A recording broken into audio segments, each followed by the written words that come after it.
Assalamu alaikum wa rahmatullah, j'espère que vous allez bien. Bienvenue dans cette édition spéciale Ramadan de Café et Confidence, 30 jours pour embellir son âme. Moi, c'est Shaima, aka Vania Rose sur les réseaux sociaux. Alors, pour les nouveaux, les nouvelles, ceux qui n'étaient pas là, je vais vous expliquer déjà brièvement ce que c'est 30 jours pour embellir son âme. Le Ramadan a commencé. Bon, moi, au moment où j'enregistre, c'est toujours pas le Ramadan. Qu'Allah accepte nos duas, qu'Allah accepte nos prières, qu'Allah nous permette de faire le maximum d'actes d'adoration avec une intention sincère et pure. 30 jours pour embellir son âme, c'est un espèce de challenge, programme, appelez ça comme vous voulez, que j'ai décidé d'instaurer pendant le Ramadan, dans lequel, en gros, tous les jours, à 8h du matin, vous allez voir un nouvel épisode de podcast en rapport avec le bon comportement. Ce Ramadan-ci, Inch'Allah, donc le Ramadan 2025, on va parler du bon comportement. Mais comme je l'avais dit dans mon précédent épisode, Inch'Allah, si cette série continue, pourquoi pas parler d'autres domaines les années prochaines, tu vois. Mais je voulais, pour ce mois-ci, me concentrer sur le bon comportement en profondeur. Et pour cela, voilà, je me suis dit que ce serait cool de faire un épisode par jour pendant 30 jours. Alors, je vais essayer d'être très ponctuelle, je vais essayer de poster tous les jours, mais il se peut qu'il y ait quelques jours où il n'y ait pas d'épisode. Mais c'est pas grave, pourquoi j'y viens? Parce que je vais également poster sur Instagram, TikTok, YouTube. Il y aura des reels en fait qui vont résumer la caractéristique du jour. On va voir énormément de caractéristiques liées au bon comportement, la patience, la générosité, l'empathie, ou à l'inverse, ce qu'on doit éviter justement pour avoir un bon comportement, comme la médisance, la calomnie, l'ostentation, etc. Et donc voilà, il se peut que si je ne sois pas là un jour, parce qu'on va prioriser ce qui doit être priorisé, bien que ces épisodes-là sont justement là pour nous améliorer aussi religieusement parlant. Et du coup, voilà, je résume parce que j'ai l'impression que mon explication, elle a été brouillon. Un podcast par jour pendant 30 jours, une vidéo par jour pendant 30 jours sur Instagram et TikTok, avec la caractéristique résumée. Et la spécificité dans ce challenge-là, c'est que tous les jours, vous allez avoir un petit défi à réaliser.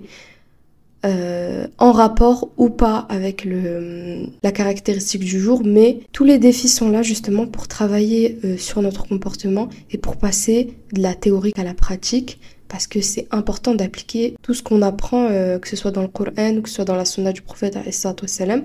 Donc, très important ça aussi. Ça va être des défis ultra simples à réaliser. L'objectif, c'est de pouvoir les réaliser en 24 heures, puisque vous allez connaître le défi qu'à 8h du matin. Du coup, voilà, j'ai trop hâte. Et est-ce que j'ai oublié quelque chose? Oui, tous les jours en story, je vous mettrai le défi du jour. Voilà, j'ai un calendrier avec tous les défis. Et tous les jours, nouveau défi. N'hésitez pas à partager le calendrier. Comme ça pourra aussi le faire connaître auprès d'autres personnes qui aimeraient se joindre à ce challenge et qui aimeraient effectuer ces défis-là. Et voilà, khair, Inch'Allah, l'objectif c'est de se motiver ensemble, c'est aussi de... Tu vois, c'est bien pendant le Ramadan de s'isoler pour se remettre en question, pour faire des examens de conscience, pour se rapprocher d'Allah subhanahu wa ta'ala, de se rapprocher en tant que communauté, tu vois, parce que ça aussi c'est important de s'entraider, de s'aider tout simplement. Et du coup voilà, c'est ça l'objectif de 30 jours pour embellir son âme. Avant de commencer avec l'épisode du jour, je voulais rajouter une chose, c'est que je vous mens pas, j'ai un peu douté avant de faire ce challenge parce que je me suis dit, quand même, ça pourrait être une grosse charge de travail pendant le Ramadan. Mais je me suis rappelé d'une parole qu'Oumaima avait dit dans son podcast Miracle Fajr, que j'ai trouvé par ailleurs très intéressante. Vous voyez, nous, en tant que musulmanes, on a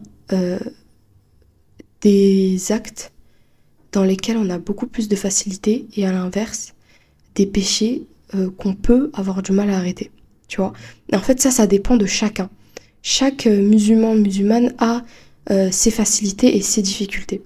Par exemple, quelqu'un, il peut avoir des facilités à prier toutes ses prières à l'heure, et à côté, il peut avoir du mal à arrêter, je sais pas moi, par exemple, la médisance, tu vois. Et de l'autre côté, quelqu'un, Peut-être qu'il a du mal à prier à l'heure, mais à côté, il médite pas du tout, il calomnie pas. Et je sais pas, par exemple, il écoute pas de musique. Bon, c'est juste des exemples comme ça que je donne, mais ce que je veux dire, c'est que on a tous nos facilités. Et Oumaima, elle parlait ça. Elle disait que pour elle, c'était important de laisser sa trace sur terre. C'est sa mère, Allah rahmaha, qui lui disait « Khli basmatik », dans le sens où laisse ta trace à toi, laisse ta façon de faire du bien, laisse quelque chose de bon sur terre, tu vois. Et ça, tout le monde peut le faire, et en fonction justement de ses facilités. Par exemple, Oumaima, elle a écrit un livre, tu vois, parce qu'elle aime beaucoup l'écriture, et en fait, en écrivant son livre, où justement elle parle de la mort, elle parle de comment faire pour que la mort devienne le plus beau jour de ta vie, en reparlant de tout ce qui s'est passé du coup avec la mort de sa mère, Allah yarhamha. Mais en fait, en mêlant ça avec l'écriture, elle a réussi à se rapprocher d'Allah, et surtout elle a aidé plein de monde par la permission d'Allah de nous aider à nous rapprocher d'Allah. Moi je sais que ces podcasts ils m'ont fait beaucoup de bien. Et ça par l'écriture et par ces podcasts aussi, tu vois. Et je me dis qu'en fait, on a tous une facilité, un talent, une passion, licite bien sûr, qu'on peut justement transformer en bonne action. En fonction de notre intention, en fonction de ce qu'on en fait. Et justement, elle avait pris l'exemple d'une femme qui sait très bien faire à manger, qui cuisine trop bien et qui aime cuisiner. Tu vois, par exemple, cette femme-là, elle peut se servir de son talent, de sa passion, pour par exemple faire des sadaqat, pour ramener ça à la mosquée, pour faire des dons, pour offrir, tu vois. Et en fait, elle va se servir justement d'une chose qui pour elle est une facilité pour faire le bien. Et je trouve ça très beau et très astucieux en vrai, tu vois. Et moi, c'est par les podcasts, c'est par les réseaux sociaux que j'espère, je dis pas que j'ai réussi, mais que j'espère pouvoir apporter ma petite pierre à l'édifice, tu vois. Pas directement en parlant que de djinn, parce que je ne veux pas parler de quelque chose que je ne sais pas. Donc à partir du moment où je n'ai pas les informations, je vais pas les partager. Mais juste en essayant de faire en sorte que vous sentez bien sur mon podcast, sur mon compte en général, que ce soit quand on parle de santé mentale, de comment aller mieux, de comment faire pour se rapprocher d'Allah subhanahu wa ta'ala. Tu vois, tout ça, c'est des sujets qui me touchent et qui, j'espère, par mon contenu, vous aident même à 1%, tu vois. Voilà, encore une fois, moi, je ne suis qu'une cause. Mais du coup, je vous invite vraiment, et même pour le ramadan, je vous invite à identifier vos facilités, que ce soit dans les actes d'adoration quotidiennes, ou que ce soit dans quelque chose de plus précis, quelque chose que vous maîtrisez encore mieux, pour justement voir comment vous pouvez transformer ça en hasanat, et en essayant de faire en sorte d'aider les autres de cette manière-là. Du coup, voilà, je ne sais pas pourquoi je suis partie dans ça, mais je voulais vous en parler, parce que je trouve ça très intéressant. Et avant de commencer l'épisode, dernière chose à vous dire. Bon, cet épisode sera un peu plus long que les autres, je pense, parce que c'est le premier, on va expliquer un peu.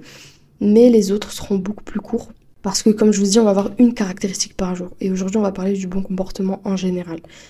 Pour tous les podcasts que je vais réaliser, je vais utiliser le Coran, la Sunna et 4 livres en particulier que je vais vous mettre en description.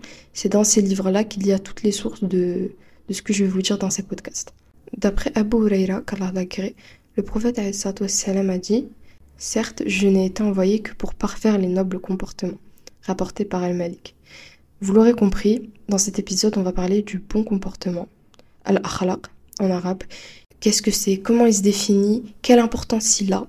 Quelle est sa place en fait dans l'islam? L'islam ne se limite pas qu'aux actes d'adoration visibles, comme la prière, ou le jeûne, ou le voile, ou même la barbe. Bien sûr, ce sont des actes très importants, mais le bon comportement, la manière dont on interagit avec les autres, la manière de se comporter en société, avec sa famille, avec ses proches, même avec soi-même parfois, tous ces éléments-là qui font partie du bon comportement, ça fait également partie de la foi. L'objectif de l'épisode, ça va être de comprendre pourquoi le bon comportement est une adoration et comment réussir à l'améliorer. Premièrement, quelles sont les preuves dans le Coran et la Sunna qui démontrent l'importance du bon comportement en islam? Déjà, on a un hadith où le prophète Mohammed nous dit le plus parfait des croyants en foi est celui qui a le meilleur comportement. On a également dans la sourate 68, verset 4, Allah qui nous dit Bismillah ar-Rahman ar-Rahim, et tu es certes d'une moralité éminente en parlant du prophète, alayhi wassalam. Et ce verset prouve justement qu'il incarne le modèle parfait du bon comportement et que justement il faut le suivre, il faut suivre son exemple. Pourquoi le comportement est une adoration? Le prophète, alayhi wassalam, a été décrit comme étant le Coran vivant.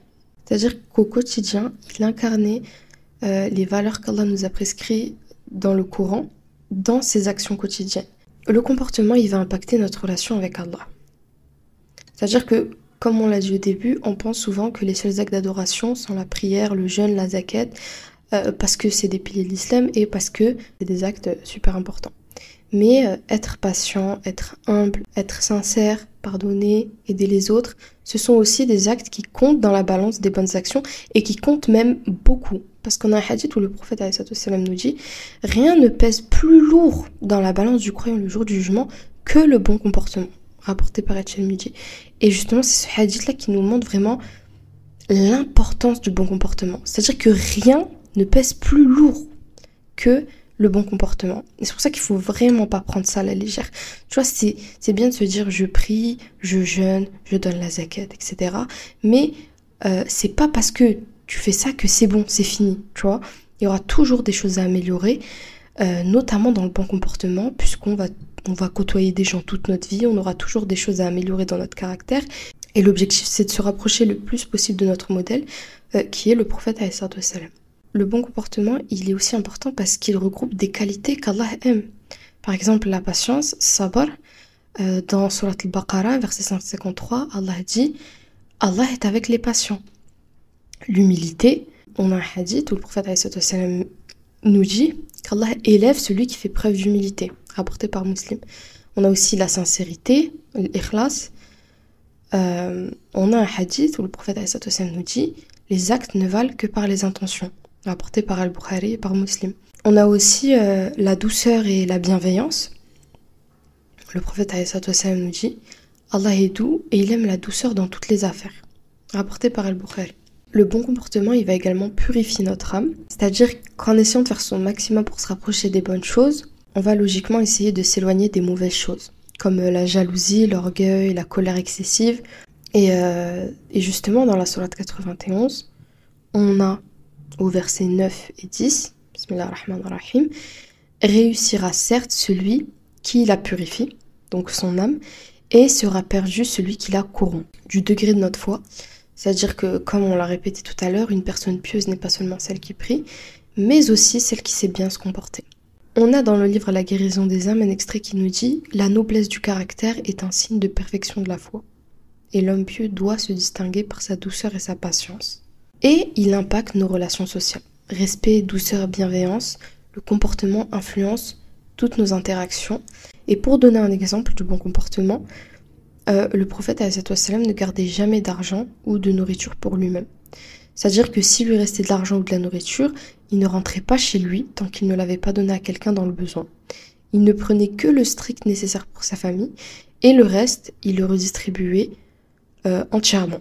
Et parfois, il partageait même les provisions qu'il gardait pour lui. C'est dans un extrait du livre Comportement et traits de caractère du prophète de Abu Hamid al-Ghazali. Ni dinar ni dirham ne demeuraient la nuit chez lui. S'il en restait et qu'il ne trouvait personne à qui le donner, il ne rentrait pas chez lui le soir avant de l'avoir remis à qui en avait besoin. Comme on l'a dit tout à l'heure, le bon comportement, ça va également impacter nos relations avec les autres, nos interactions avec les autres, et un simple bon comportement peut changer la perception qu'une personne a de l'islam. Un sourire, une parole douce ou une action bienveillante peuvent sérieusement ouvrir des cœurs. Et parfois, vraiment, juste ne serait-ce qu'un sourire, ça peut refaire toute la journée d'une personne qui peut traverser des choses dures dans sa vie. Un sourire, ça peut vraiment l'alléger. Maintenant, comment faire pour concrètement améliorer son comportement? Eh bien, ça passe par plusieurs étapes que nous allons aborder tout au long de ces 30 jours. Inch'Allah. Mais s'il y a bien des éléments à retenir de ce premier épisode, premièrement, se rappeler qu'Allah récompense le bon comportement et que nous devons améliorer notre bon comportement avant tout pour lui. Ensuite, n'oublions pas le hadith, comme on l'a vu tout à l'heure, où le prophète alayhi wassalam a dit « Rien ne pèse plus lourd dans la balance du croyant au jour du jugement que le bon comportement ». Ensuite, il faut se rappeler que le bon comportement, c'est un acte d'adoration, au même titre que la prière ou le jeûne, et que nous devons chercher à nous améliorer chaque jour en suivant l'exemple du prophète alayhi wassalam. Et pour terminer, j'aimerais vous citer un dernier hadith où le prophète alayhi wassalam nous dit « Savez-vous qui est l'homme ruiné ?» Ils répondirent, selon nous, l'homme ruiné est celui qui ne possède ni bien ni argent. Le prophète dit alors, dans ma communauté, l'homme ruiné est celui qui, le jour du jugement, viendra avec à son actif des prières, des journées de jeûne, des aumônes, mais qui aura par ailleurs insulté un tel, calomnié un tel, volé l'argent de tel autre, versé le sang de celui-ci et frappé celui-là. On lui prendra alors de ses bonnes actions pour les distribuer à ses victimes. Si elles ne suffisent pas à l'expier de ses péchés, on prendra alors des péchés de ses victimes et on les lui inscrira à son actif, puis on le jettera en enfer. Rapporté par Muslim.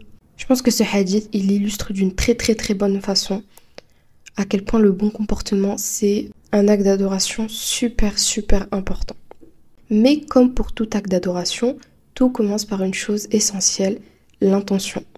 Et c'est ce qu'on verra ensemble dans le prochain épisode. Maintenant que l'épisode est terminé, je vais vous donner le premier défi, le défi numéro 1. On va commencer simplement, quelque chose de facile que tout le monde peut faire un compliment à quelqu'un. Voilà, dans ton entourage, ou peut-être même à une inconnue dans la rue. Faire un compliment sincère à quelqu'un. Voilà, c'est fini pour l'épisode d'aujourd'hui. Sahaf Turkoum, passez une bonne soirée et à demain, Inch'Allah, 8h pour un nouvel épisode. Salam alaikum wa rahmatullah.